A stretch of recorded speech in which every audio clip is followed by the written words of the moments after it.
Bonjour et bienvenue. Aujourd'hui, on se penche sur l'affiliation SEO. C'est une méthode assez fascinante pour gagner de l'argent en ligne. On va s'appuyer sur un article du site Les 4 cycles pour décortiquer un peu tout ça, le fonctionnement, le potentiel pour 2025, les stratégies clés et aussi le rôle de YouTube là-dedans. Alors, la grande question, comment on fait concrètement pour que chaque clic rapporte grâce au SEO? Ok, décortiquons ça. Bon, commençons par la base, l'affiliation SEO. Qu'est-ce que c'est exactement?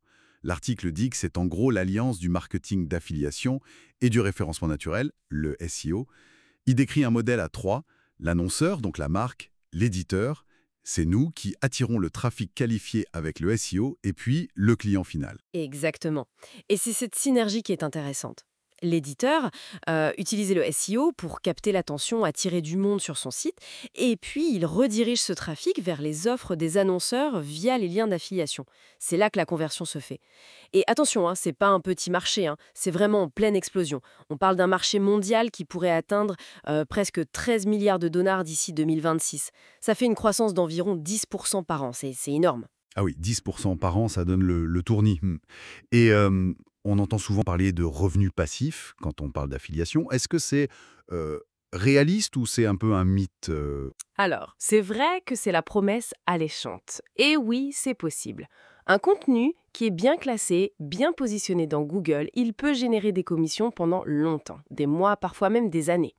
Ça donne cette impression de revenu automatique. Mais il faut être clair, pour arriver là, il y a un gros travail au début. Recherche, création de contenu de qualité, optimisation technique. Ça prend du temps. Mhm. Et ce n'est jamais totalement passif. Il faut quand même une maintenance. Mettre à jour les infos, vérifier que les liens marchent toujours, adapter le contenu. Donc, le passif, oui, mais après un effort important et continu. D'accord.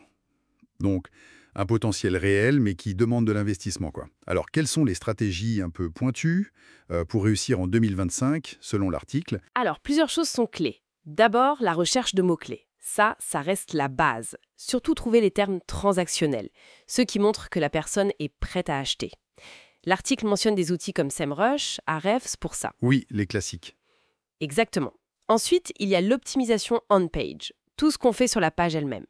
La structure avec les titres H1, H2, les métadescriptions qui donnent envie de cliquer, les liens internes entre les pages et bien sûr la vitesse de chargement du site. Ça, c'est crucial. Et le plus important peut-être, le contenu. Il faut qu'il soit excellent, qu'il réponde vraiment aux questions des gens, qu'il intègre les mots-clés naturellement et on peut varier les formats. Du texte, oui, mais aussi des infographies, des vidéos. Justement, la vidéo. Tu parlais de varier les formats. YouTube semble prendre une place de plus en plus importante. Pourquoi cette plateforme est si stratégique maintenant? Ah ben YouTube, c'est juste énorme. Plus de 2 milliards d'utilisateurs connectés chaque mois. C'est une audience phénoménale. Et en plus, Google adore les vidéos YouTube. Elles ressortent très bien dans les résultats de recherche. Donc niveau visibilité, c'est top. D'accord. Pour réussir en affiliation sur YouTube, il faut appliquer un peu les mêmes principes SEO, mais adaptés à la vidéo.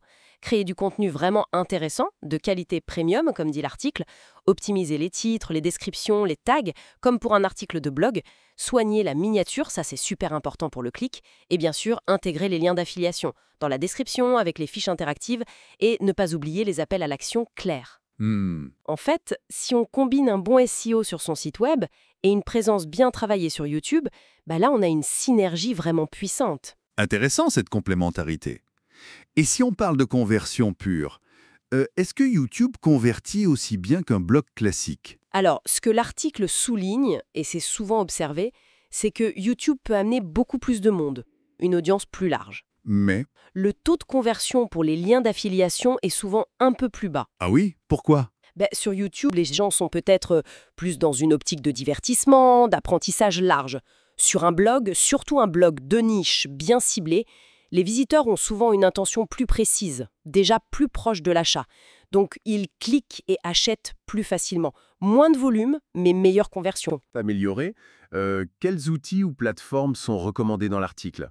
Alors, pour les plateformes d'affiliation elles-mêmes, on retrouve les grands noms. Amazon Partenaire, évidemment, pour sa diversité de produits.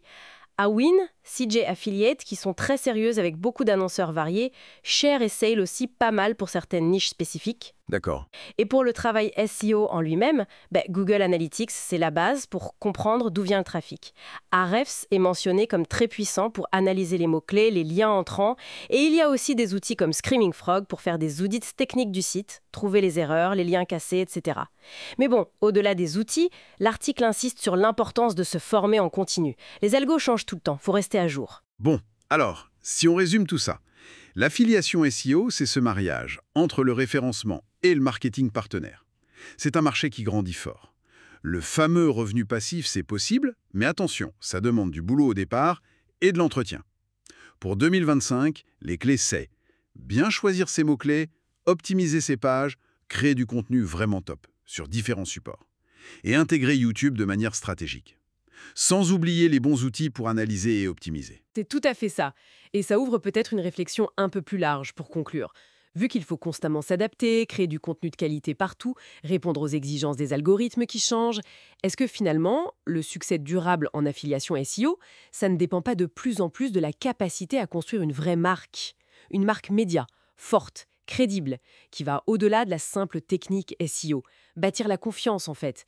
C'est une question intéressante, je trouve, pour l'avenir de ce domaine.